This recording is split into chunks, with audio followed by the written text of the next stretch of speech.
welcome to Catching Up with Claudia.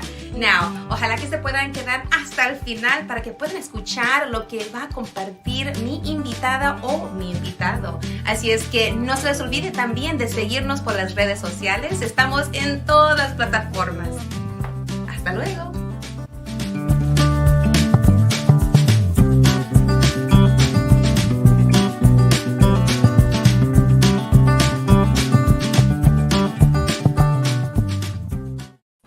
Why, hello. How's it going? ¿Cómo están todos aquí en RadioCristalUSA.com? We are just getting started. We had a little bit of little connection mishaps, but you know what they say about technology?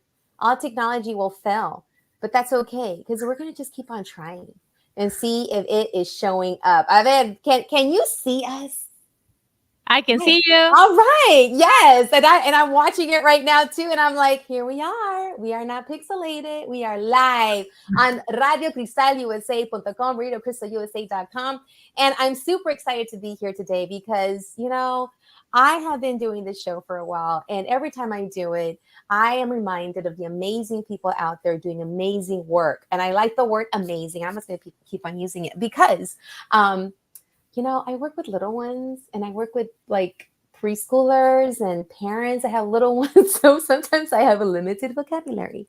But anywho, welcome to this installment, this episode of Catching Up with Claudia, La Super Comadre of RadioCristalUSA.com. And if you want to, catch up with me and share something that you have for the community, a resource, a story, something that can uplift a community, somebody out there, please reach out to me. Email me at claudiaiselamacias@gmail.com. I would love to connect with you, and I would love to have you on this platform because when I first started this, it was all about elevating folks, elevating dreams, passions, stories. And we're still doing this. And I want to catch up with my comadre Liliana too, because she is back there always making sure that everything is connected and reconnected and up and running. So I want to catch up with my super comadre Liliana. Where are you? ¿Dónde estás? I'm right here. Oh my God. I'm right here watching you. And I love it. I love how you look. You look so fresh. Thank you. So pretty. Como siempre, comadre. Pues muchísimas gracias. And, before I bring on my my two guests, and I just want to catch up with you. What's going on? What's new? I want to share that this coming Saturday, the 28th, we're going to have our first fall festival at Supernova Furniture. Okay. What I want to share with everyone, it's going to be a free event. Yes. Raffle a recliner. It's oh my gosh, $800 worth recliner. From Supernova, and you can see here the information. It's this coming Saturday. Yes. At 11 in the morning. It starts at 11 and it ends at 2 p.m.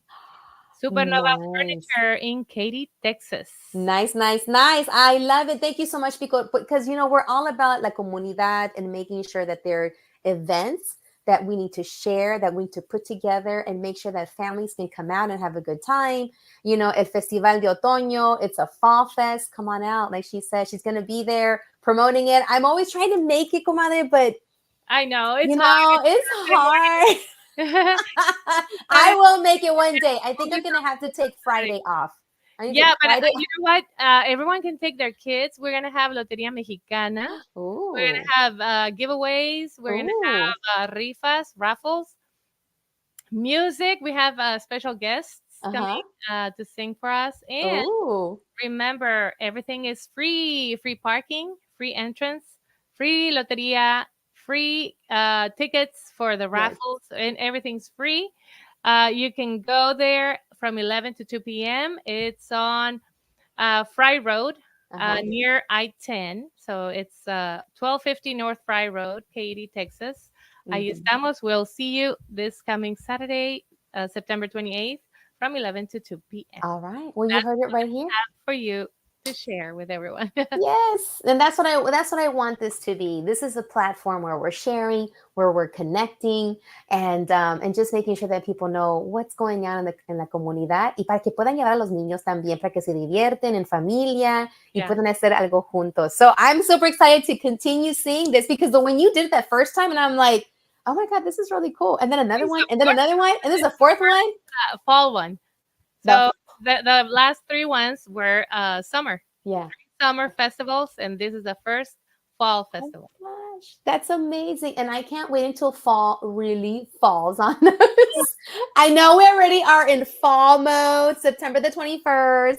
But this is Houston fall and it's a little bit different down here. And it's a hot flash era. You know what? It could be that. Speaking of hot flash, I'm going to go into that right now. But before we go into my hot flash era moment, I'm going to go ahead and say goodbye to my super comadre Liliana. And I just want to share a little bit about what's been going on in my hot flash era. Okay, listen to your body.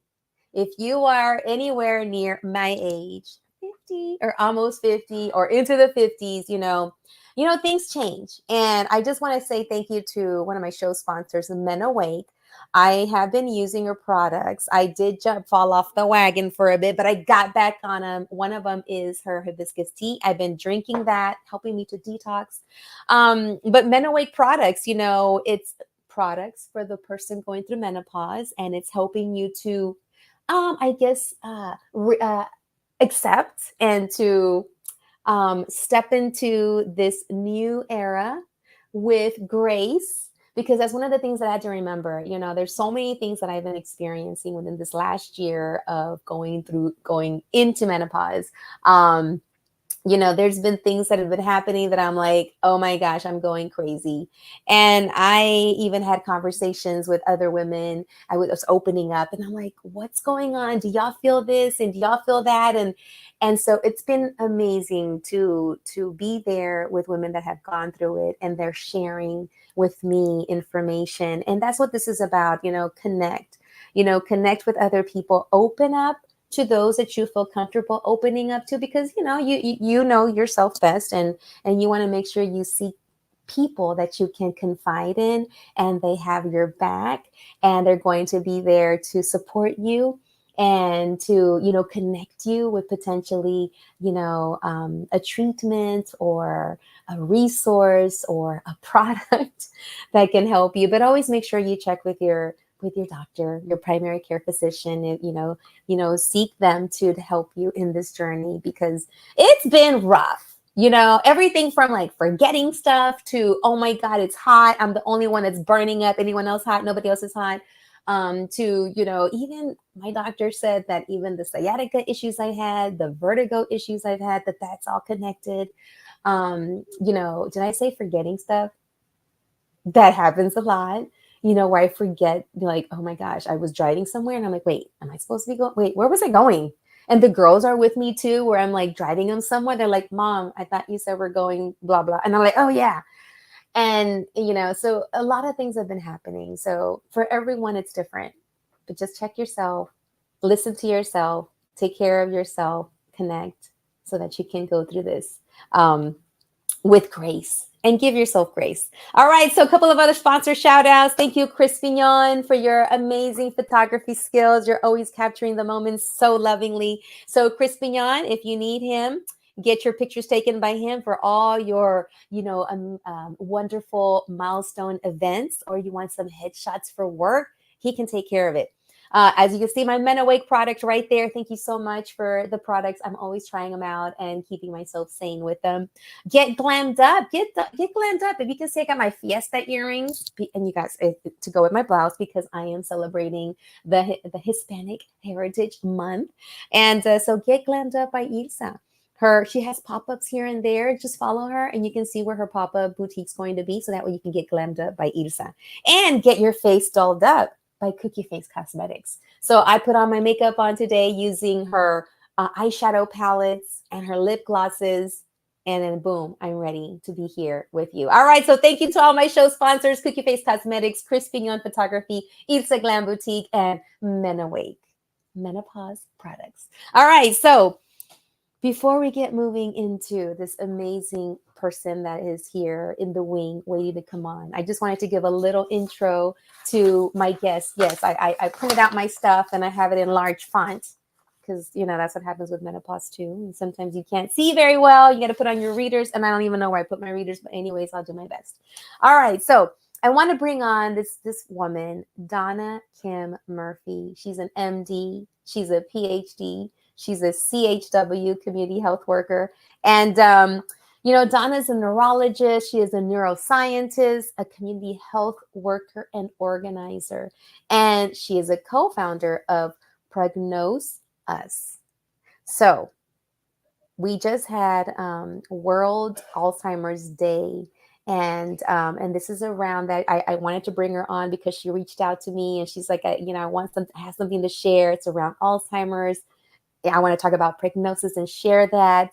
And yeah, so without further ado, let's bring on Donna Kim Murphy. Hello. Hello, hello. How are you?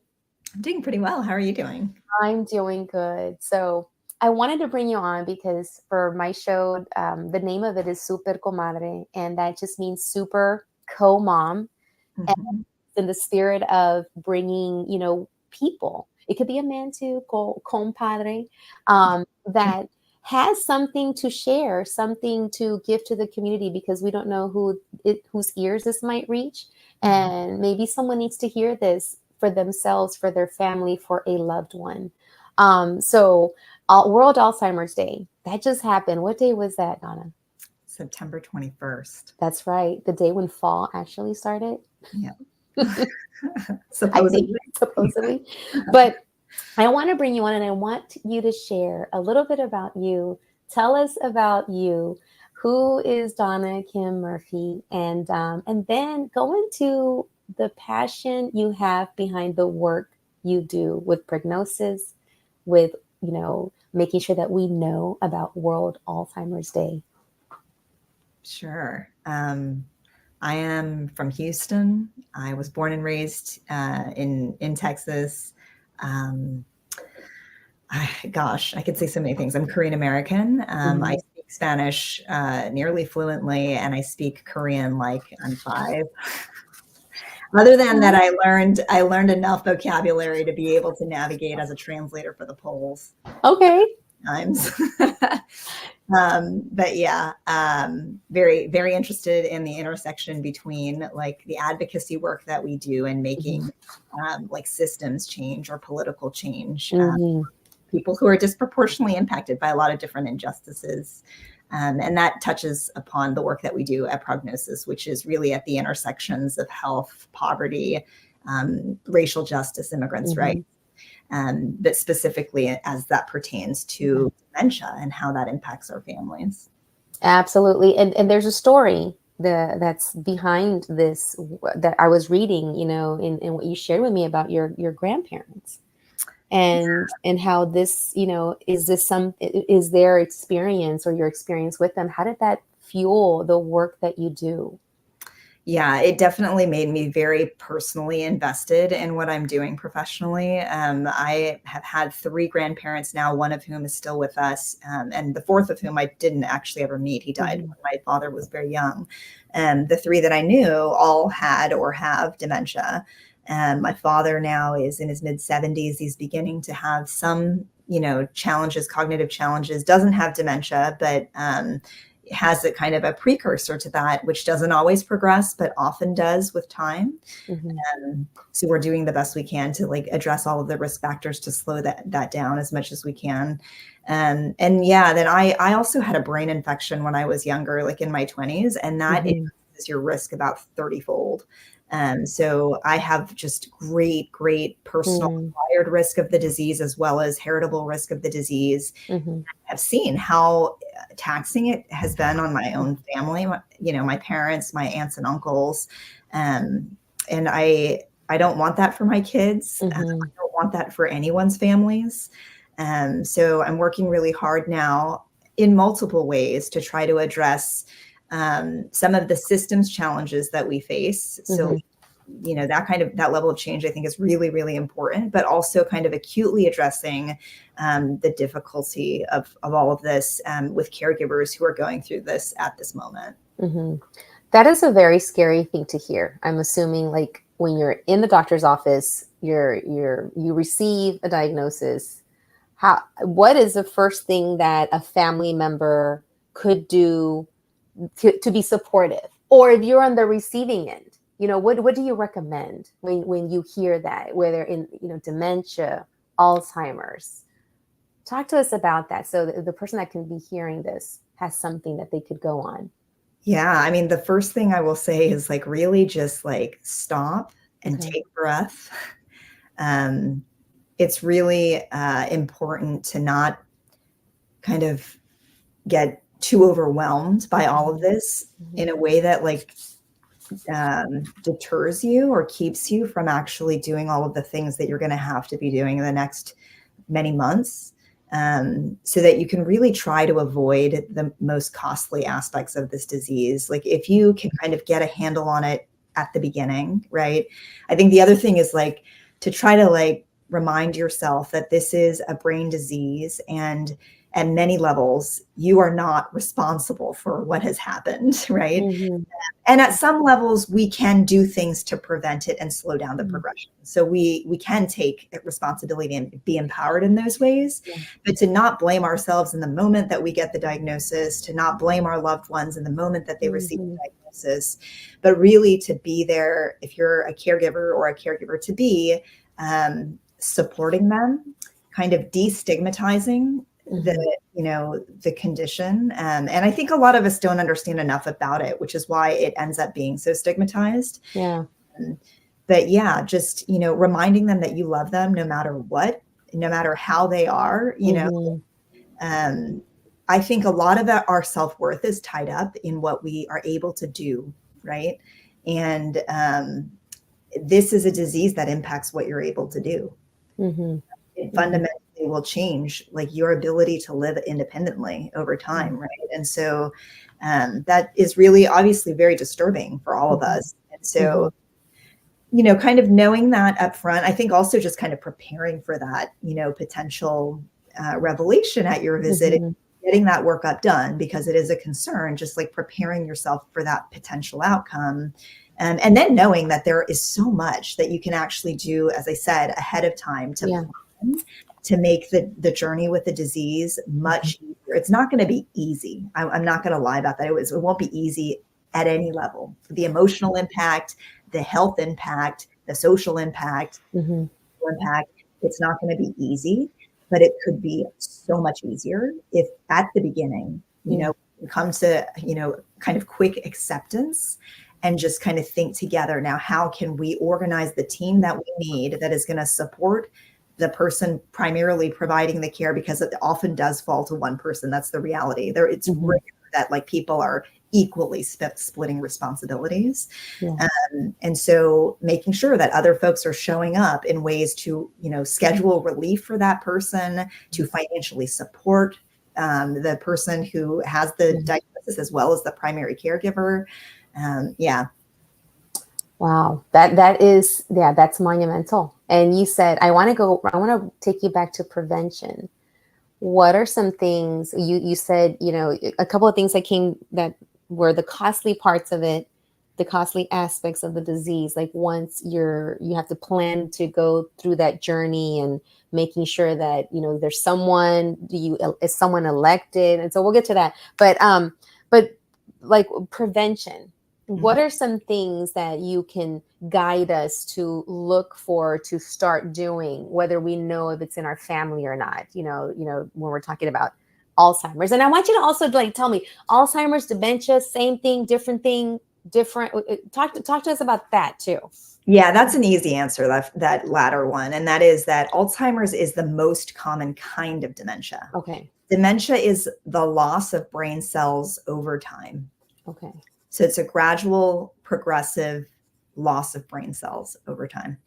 And Alzheimer's it probably accounts for about 60 to 80% of all cases of dementia. And then there are others that are less common, but still common enough that You might hear vascular dementia, you might hear frontotemporal dementia. That's what Bruce Willis has. You might hear Lewy body dementia. So those are other kinds of dementia. They often will present in slightly different ways, or sometimes dramatically different ways than Alzheimer's dementia will. Alzheimer's is typically memory impairment. So people may be kind of repeating the same story or asking the same question that they just asked, maybe losing things around the house. It can be like changes in mood. It can be other changes in behavior, like kind of agitation, anxiety, social withdrawal. So it can be any of those things, but some of those other dementias can be pretty different. But I won't go into all of that. I'll answer your first question, which was about prevention. Yeah, going to prevention now. What can we do? What should we look for so that we can take care of ourselves in the event that that's the path that shows up? Yeah, this is my favorite topic, because I think that if people really did these things, we can dramatically decrease the amount of people who have this disease, and or slow it down so substantially that like the person by the end of their lives, maybe they pass of like a heart attack in their sleep, when they're 98 or something, right? By the end of their lives, they will have progressed so minimally that it didn't really matter, right? And if you can slow it down, that could be real, right? Like that could be your course with the disease, and that's so much easier than like what happens to many people right now. And so the preventative things we can do, the Lancet, which is like a scientific journal, just published, I think this summer or maybe late spring, the 14 modifiable risk factors for this disease. And many of those risk factors, and you can find all of these on our Instagram, like we posted as a little reel. But the 14 risk factors, many of them are related to cardiometabolic health, right? So that has to do with the heart and your metabolism. Those diseases or conditions are high blood pressure, high cholesterol, diabetes, other things that are kind of behavioral that, those can also be behavioral because they have to do with diet and exercise, right? But also there may be some genetic predisposition for you to have those conditions as well. The things that purely are our choice in many ways are smoking and alcohol consumption. Those things are also risk factors for dementia. Interestingly, head injury is a risk factor for dementia. Oh, wow. Okay. Yeah. So, think twice maybe before doing things that might put your head at risk of being injured. Maybe wear a helmet when you, wear the helmets. Maybe think about flag football instead of tackle football. Yeah. That's a controversial one in Texas. I know, especially in Texas. So sports like sports that involve concussion, I guess. Correct. Right? As I'm hearing. Okay. Yep. That is a risk factor for this disease. And the other ones that are interesting are hearing loss and vision loss. Both of those are risk factors as well. Okay. Social isolation is a risk factor. So if you remember during the pandemic, you may have heard stories of older people who were, many more older people seem to be, having dementia or dementia-like symptoms during the pandemic and after the pandemic. It's because we were so socially isolated, and that actually can accelerate dementia, or it can, put you at risk for it starting to show itself. And the last one, which is not really something we can do anything about as individuals, but something that we should pay attention to as like a society, is air pollution. Oh, really? Yeah. Okay. Yeah. So why is it? It's the particulate matter, we think, is like maybe causing kind of inflammation, and so that causes a lot of problems, not just brain problems, but asthma, breathing. I mean, a lot of things just come to mind. Yeah. It increases your risk of stroke, Air pollution is really bad, which is like another reason why we should be advocating for, environmental absolutely. Especially here in Texas, we just had a big fire like a week ago. We had someone crash, unfortunately lost their life. They crashed into a gas line that was coming out of the ground, and it was out in Deer Park. And I live more in the southwest part of Houston. And so I immediately called my parents, because my parents actually still live in an area that's close to what is now being called Cancer Alley or Cancer Area, near the ship channel, where all of those places are that are making all this pollutions, as they're creating whatever needs to be created and set around the world. But yeah, I immediately call my parents. I'm like, you guys need to just leave, just come to my house, because you guys are right there where I don't even know which way the wind's going, but just come to my house just to be safe. And they're like, no, we're good. We're good. They don't want to leave. They're elderly and they don't want to leave. They can still drive around and get themselves anywhere they need to go. Right. But, which goes back to what you talked about, the justice, the environmental justice piece, and my question was, why do we have homes and schools around these places? Great question. And why is it racialized too? Yeah, absolutely. That's another thing. Who's living there and why are we making affordable housing there? Because they did talk about how some places that had to be evacuated, and they did name some places that it was housing for individuals that needed housing. Right. So to me, I'm like, why are we not taking care of people? I get it. We got to make this stuff, but why are we putting people around these areas? Because it's just not just, there's no justice in that. So yes, there's so many paths that are crossing here and making sure that, we have awareness. But like you said, in the work you've done before, you mentioned you worked at the polls. Exactly. Me too. Related. Yeah. And when you reached out to me, we have actually connected in the past. Yeah. I'm like, wait. In our political work, yes. Right. And and I don't know how, I'm just going to say this, but, I am voting a certain way, and everyone just needs to look at information, look at what is it that you need. Like you were talking about being preventative, right? What are the things that we can prevent? We have to also make sure, what can we prevent with the people that we put in, the people that we elect? Yeah. We got to make sure we choose the right people that are going to, do what's right for our water, our air, our food, yes, regulations. Why are we building this where? Why? Like another thing, Donna, that comes to mind is I was born and raised here in Houston. Mm-hmm. I've seen all kinds of constructions go up and down. I have seen stores in malls be turned into kidney dialysis places, all over town. I mean, all of a sudden there's all kinds of kidney dialysis places. And I'm like, and now there's a dial spa. I probably shouldn't even say that, but it's like, oh, now it's a spa moment to go to dialysis. Oh, why are we not stopping, like the way how we should tell people to question, why are we building stuff here? Why are you allowing this to happen? Why don't we have more kidney dialysis places?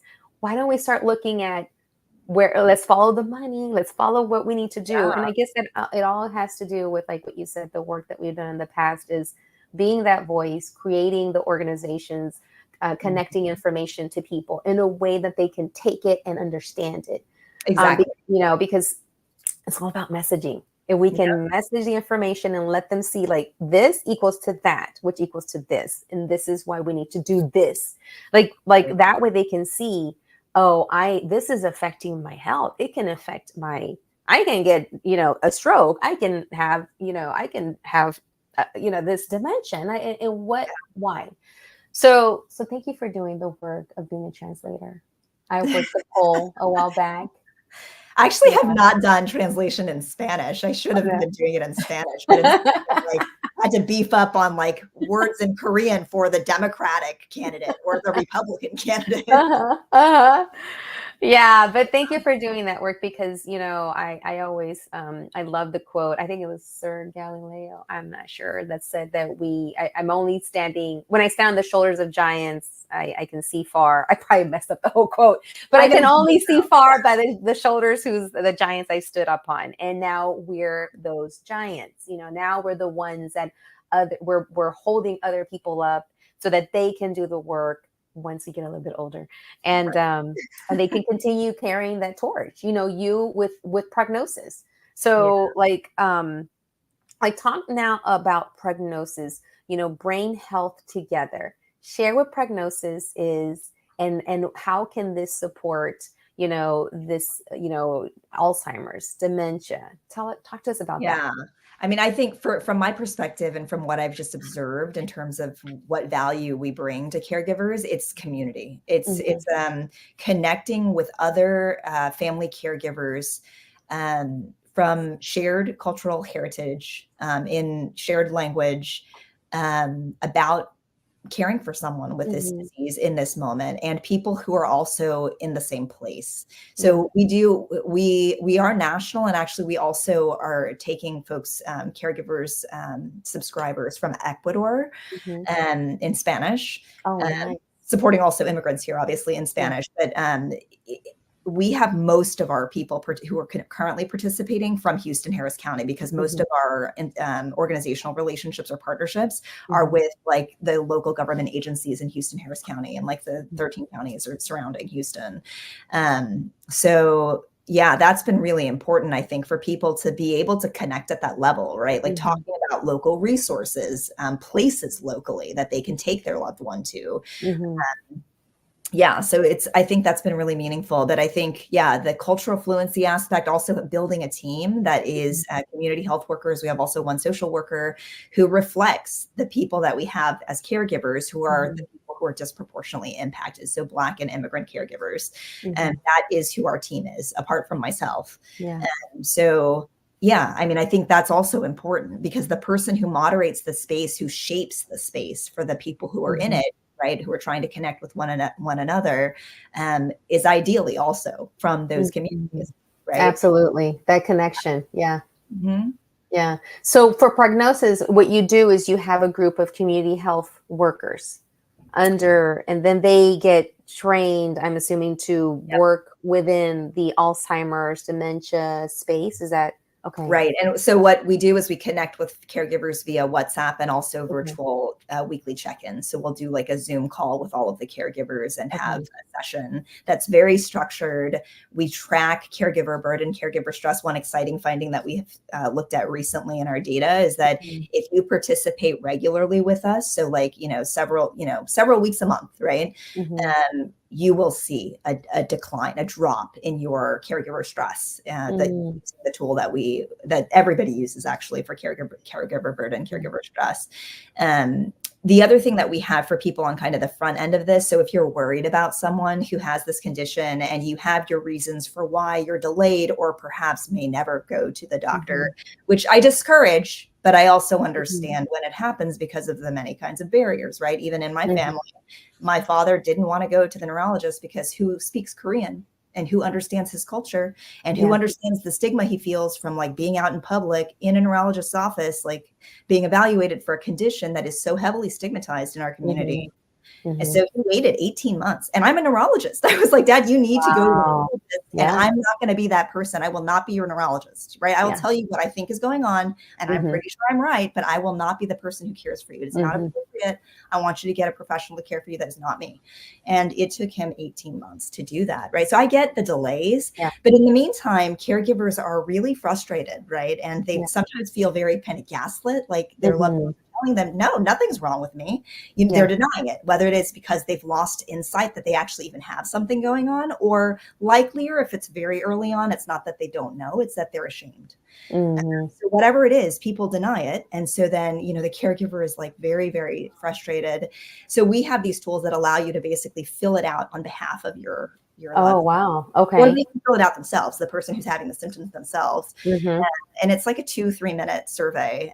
Right now we're having some technical difficulties with it, so I'm having to email people personally with the results. But normally you can access your own results, and then you get an email that invites you to a staging questionnaire afterwards, so that you can then stage like, what is the level of disease that I have, if in fact this is what I have. But it will explain to you, like, this might not be what you have. This is not diagnostic. It's purely for educational purposes to try to understand what are the many things that could explain these symptoms. And then you need to take that information and be the best health advocate you can be for yourself or for your loved one.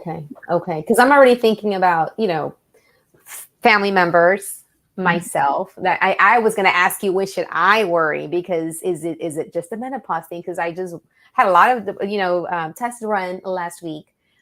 Because menopause has done a doozy on me. And one of the things that has happened is, another thing too, COVID. I mean, we'll go back to COVID. So another thing is that with menopause, I'm like, what's the word? Okay, how do you say that? in English or in Spanish. Or there have been times that I'm going somewhere and I'm like, I'm driving. Next thing you know, I'm like going home. I'm like, wait, I was going to go here. But then I was like, I'm hoping it's just automatic pilot, what they call autopilot. So that's where I've kind of been concerned. And then with my mom, I listen to my mom and she shares so much, but sometimes she shares the same thing over and over. And sometimes she'll stop herself and say, did I tell you that already? And I'm like, yeah, you did. So should I tell her, Mom, you told me that? This is the third time you've told me, and it's like you're telling me for the first time. Should I worry? Should I start going through this? Yeah. I mean, I think because there is a lot of stigma, like I would approach that situation carefully with a lot of curiosity, right? And compassion. Like, Mom, I've just noticed that you have, I think sometimes forget that you've already told me something. I don't know if you've noticed that, have you noticed that? And has it bothered you? Has it like prevented you from like, have you missed meetings with friends or like, has it impacted your life? Right. Yeah. Just to get a sense of how aware she is of it and how willing she's also to disclose to you, to share that with you. It's a challenge getting our loved ones to get evaluated, as I mentioned in my own family, right? That's very common. Which is why we have this tool. But yeah, it's, I think then just kind of gradually trying to introduce to her, like, this is something that happens to so many people when we're 65. And I'm going to tell you these numbers I'm about to share, and I'll tell you by contrast what the numbers are in Ecuador, right? When you're 65 in the United States, and these numbers are probably going to largely affect clinical research populations in the US, which are very much skewed to people who are white. But in the US, supposedly, if you're 65, less than 5% of people have dementia.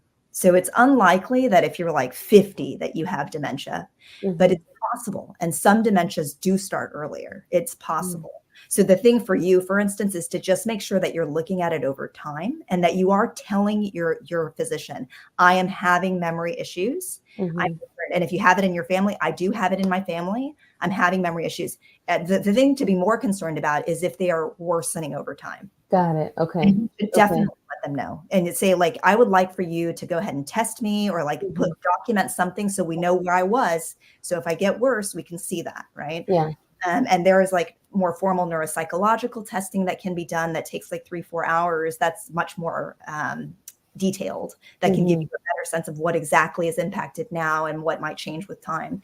But anyway, so going back to like how you then convince this person over time, like to be evaluated. I think that's where I was. Yes. Yeah. You want to tell them like, when you're 65, like so few people have this, but as we age, by the time we're 90 in the United States, 30% of people have it. Wow. From 5? In Ecuador, which I think is going to be more representative of our immigrant populations, particularly our Latino immigrant populations, but it might be still more country specific or even regionally specific within a country.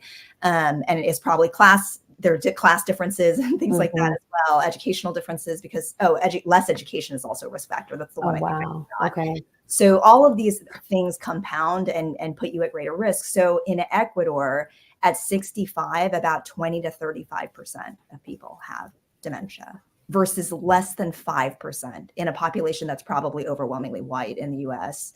And then at age 90 in Ecuador, it's more like 70+%, as opposed to 30% in the United States. So you can imagine like those disparities, like we are not talking about that enough.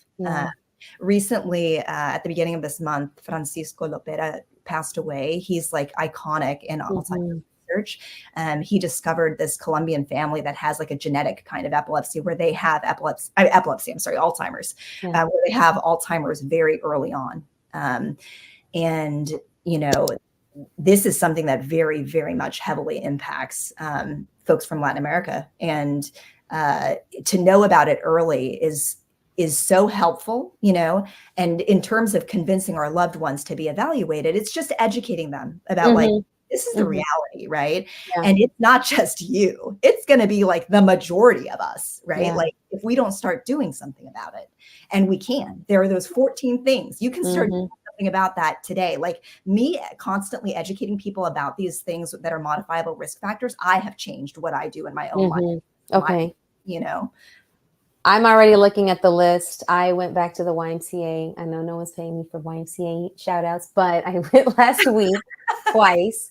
And I went back again this week once. And I was craving a drink last night. Like, oh, I want to make a mimosa. And I'm like, you know what? I'm just gonna not. And I brewed my hibiscus tea, and I was just been drinking hibiscus tea, and I have it in my fridge.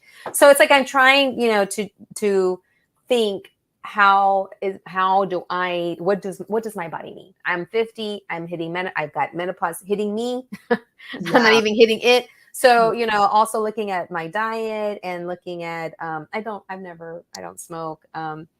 But, some of the things that I thought about was COVID. Has there been any information or research or anything about COVID and foggy brain? Because I was impacted severely with foggy brain with COVID. And so that was really scary. And not being able to remember things or words, whatever, that, got me into having panic attacks that I didn't know were panic attacks. So then I came out of that. Okay. And then whammo. I got menopause, and now I'm like, well, I'm forgetting stuff again. But okay, okay? So now I'm just which is why I ask. I'm going to put myself through this tool to see for me. And then I've already told my doctors, when I went last Wednesday, like, this is what I'm feeling, this is what's happening. They have all my COVID information and what have you. But now feeling that again, because I got 2 teen girls. I got to know where I'm at and where I'm going, because I still have some kids to raise. I'm still brain building. And, you talk about brain health together. I work for the Hackett Center for Mental Health, and one of the program that I'm assistant director of is Brain Builders, and it's all about supports and tips and strategies to maximize that rapid growth between 0 to 3 that happens. But also moms and caregivers, what are you doing to take care of you? Because this, raising kids is tough and it's challenging. So your brain needs to be okay as well. Your body, are you eating? Are you drinking water? Are you exercising? Are you breathing, taking in oxygen? What are you doing to take care of you? So, and this is not the first time you're going to be here. I would like to bring you back. I would like to have your information in the Brain Builder community of parents and caregivers, because not only, and there's a lot of families that they're intergenerational. They're not only are they taking care of their little ones, their teens, their tweens, but now they got moms, elders in their family who are also, some of them, taking care of the kids, but they're also aging. So how we need to make sure these conversations are happening. I did see in my co-parents family, my former mother-in-law, she is actually in a place now in LA where they were their primary caregivers because she was experiencing dementia, and it accelerated really fast. And now she's in the home where they're taking care of her. But I did see my loved ones out there. They're still part of my family, really had to work hard at taking care of her, because it was almost as if they were taking care of someone that was like a toddler, like a little one. There's so many things, and it's different for everyone. But I was like, I really had a special place in my heart for them because of the work they were doing to make sure that, she was okay and safe. And, safe, like from yourself, and then also safe, really, like as kind of a public health, public safety kind of thing as well. I mean, one thing that comes up a lot is driving for people with dementia. When is that time that you should have that conversation? And I say, like I said, once you have that diagnosis, you need to start, you need to talk about what the whole journey is going to look like in all likelihood. And just start thinking about, how am I going to transition? How am I going to get the supports in place? All of those things. Everything. Well, Donna, we're going to cut right here, but this is going to continue in another show, another recording, and getting this out there, because this is so needed. But I want to thank you, but go ahead, and we're going to take it to the backstage, but don't go yet, because we're going to do a little class picture when we're done. Oh, nice. So thank you so much, Donna Kim Murphy, for sharing about prognosis, about sharing about Alzheimer's, dementia, what we can do, the 14 risk factors that we need to make sure that we keep an eye on, and we're going to have you back. So thank you so much for being here today. Of And course. I'm going to segue over because, you know, we all need art. Art will always save us and help us in the good times and the bad times. And I want to bring on, as we get ready to close, my next guest. I wanted to come back and share what's going on with Angel Quesada, with his art, with him, what's new, what's happening. So come on down. Let's see if we can bring him on. Let's see, we got Donna back. There he is. Hi. Wait, I can't hear you. Turn on your sound. You're muted. I was just coming down or up from the basement. Oh, there you go. So, Angel Quesada, I want you to wrap it up for us. What is new with you? I see you're standing in front of your mural. Yeah, the Segundo Barrio mural. Uh-huh. Dun, dun. Yeah, I just put some new prints up of some of these photos that I've taken of this mural over the years over at Ser Jobs over there on Telephone Road. So I just did that yesterday. So so why? That's up. Yeah, it's share up. About that. What's going on? Can people go see this? I hear there's going to be like an opening. What's going on with Ser Jobs and your prints? It's pretty casual. I'll be putting stuff out there. I think they're doing a Loteria event on October 11th. But other than that, doing some stuff at Rock the Vote. I'm gonna have some merch available there. Got the Kamala shirts. I didn't grab them from the other room, but I should have. And then what else? Cristina Morales, the Honorable Cristina Morales, state rep, Texas rep, invited me to be a artist vendor at the event that's gonna reveal a new Gonzo mural. And so I'll be there on the 29th. Nice. That's this weekend already, right? Oh my God. So you got this Rock the Vote. You're going to be selling merch there, and Rock the Vote's happening this Saturday, right? That's right. And that's going to be over at the Ham? Oh, no. That's a different thing. The Rock the Vote is at... Or the Raise the Vote. That's Raise the Vote. That's the right. Yeah, but not this one. This is a different one. This is the one that's coming up on Sunday. That's right? El Poder del Voto. So that's El Poder del Voto. Nice. That's a mural unveil, and it's kind of like a meetup with different, politicians and civic leaders that will be there. Community event. And then tomorrow. Yeah, tomorrow is the Houston Alliance for Latinx Arts meeting, our quarterly meeting. We're going to be doing it at the Deluxe Theater. That's at 3303 Lyons Avenue, and that's free just to come and network and meet other Latinx artists from Houston and the surrounding areas, and that's at 6:30. We do that 4 times a year, so this is a really cool event that it's sort of like a networking, and then different organizations and arts partners share about opportunities for artists, for Latinx artists. Nice. So that's in the Spanglish. Latin, all the letters. So, everyone's included. Yeah. And I've just been running around today, getting some other prints framed, ordered up, and just a lot of paperwork, and sitting at my desk. Now I'm standing at my standing desk. Oh, I see. I probably should stand too, but I'm not.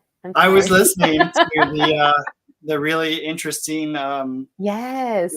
Comadre that you had on right before me. And there was some really interesting conversation and really cool ways to talk about the phenomenon of dementia. And it was really insightful to hear all the different ways that this dementia epidemic is kind of taken over. And then, you brought up about the diet. That's also an important thing. The movement and the diet work hand in hand to prevent, because we are these spaceships that I wrote it down. Oh yeah.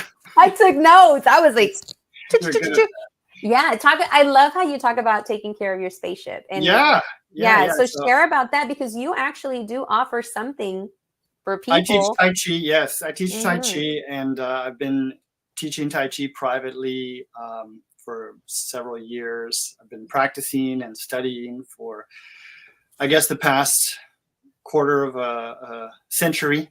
Wow. So you don't look a day over 30.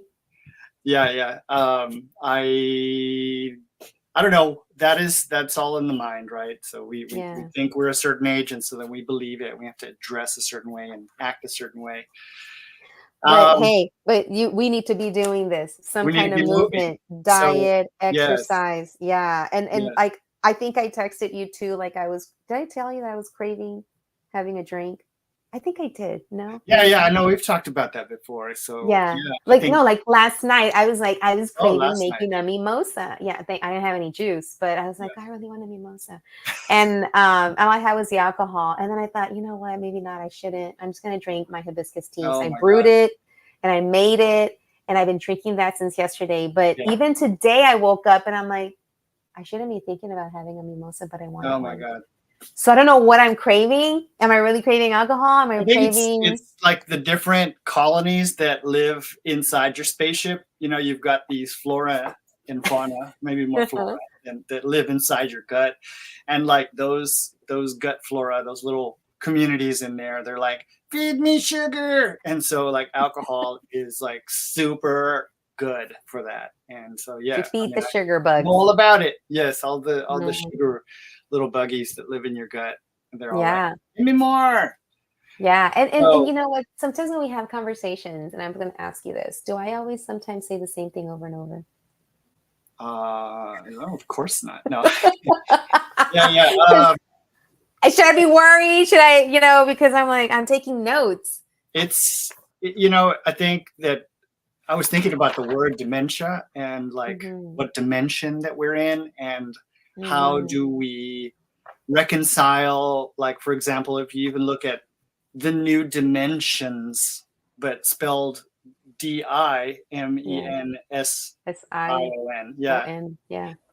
You think about the different dimensions of reality, and how the one side of the political spectrum sees reality in a certain way. That's right. And pixelated. It's another dimension. And yeah, like right before we came on for this show, you were pixelated.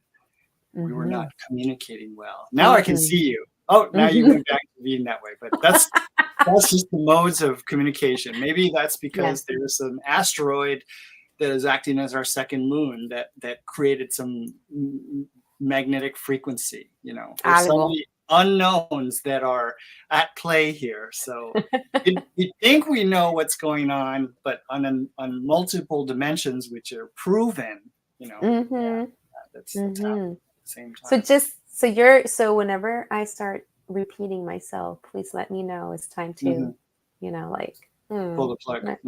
No, shut up. Now I'm actually already going to do this. Time to get a drink. Time to get a drink. Yes. You're repeating yourself again. Let's get you into that. I went on an interview. Mimosa.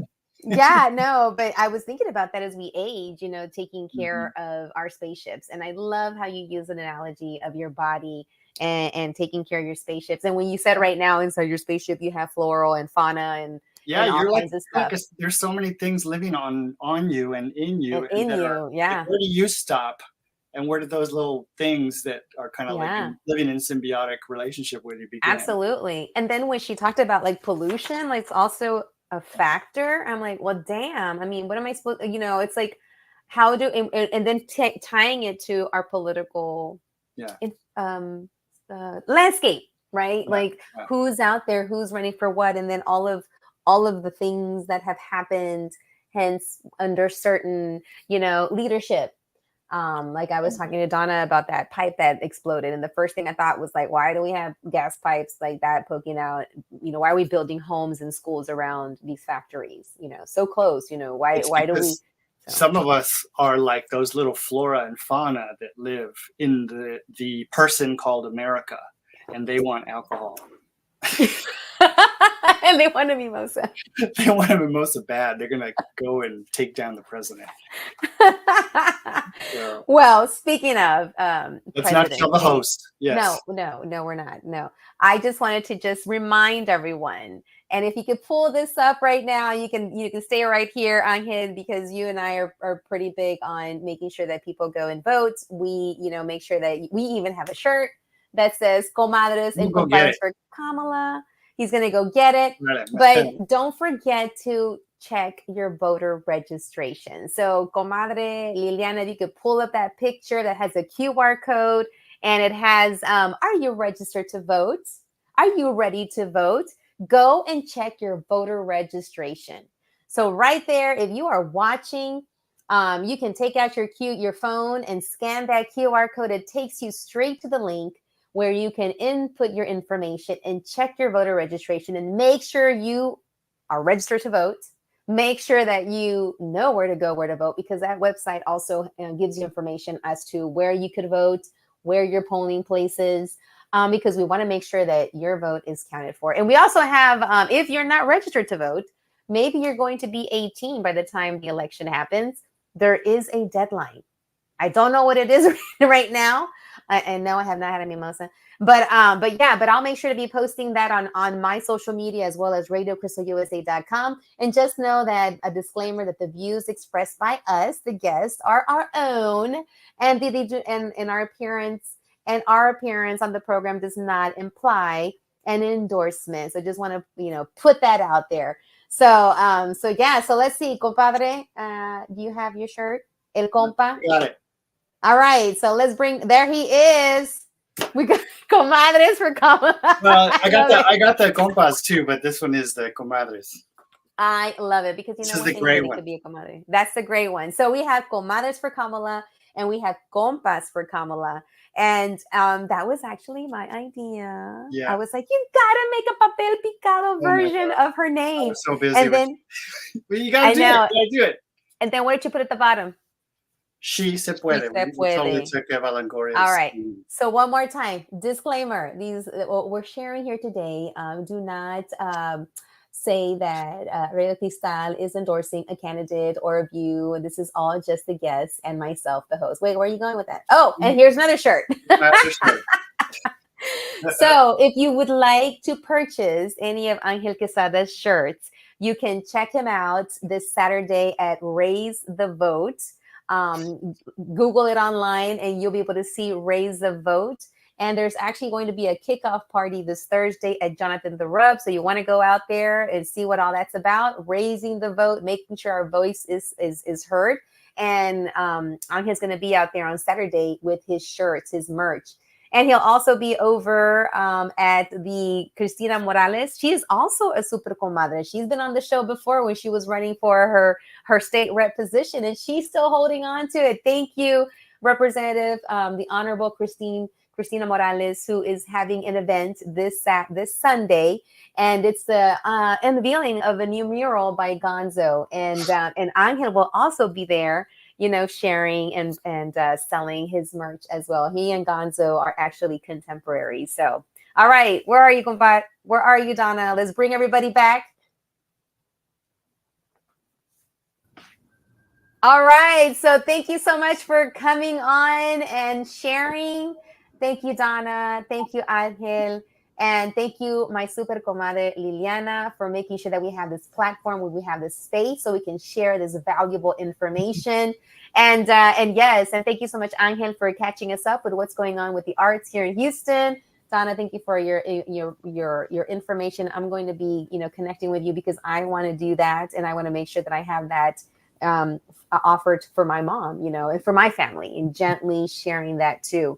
But take care of yourselves first, because I know we got a lot of things to do in life. And let's say cheese, because we're gonna take a picture. Want to take a picture? Let's do a selfie. Who got the camera? Who's taking the picture? Is that you? I can do it. Who's taking it? I am. Oh, you're taking it? Okay. So 1, 2, 3. I heard it. All right. So take care of yourselves. Make sure to follow, like, listen, watch, all that. RadioCristalUSA.com. Make sure to follow Donna Kim Murphy, Prognosis. Make sure to follow Angel Quesada and Liliana Elizondo, of course, también. So take care of yourselves. We'll see you the next time. Adios. Adios. Adios.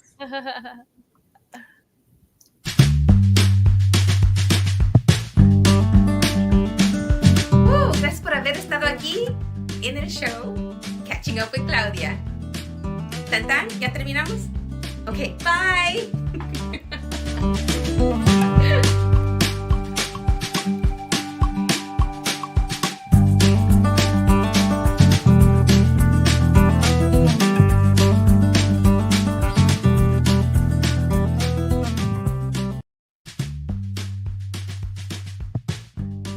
Bienvenidos a Supernova Furniture, donde encontrarás salas, recámaras, comedores, vanities, escritorios, desayunadores, espejos reclinables, cómodas, cajoneras, descansets, biombos, respaldos, mesas de centro, literas, lámparas, colchones de todos los tamaños y texturas, vitrinas, muebles para oficina, alfombras, detalles, adornos, salas de teatro y mucho más.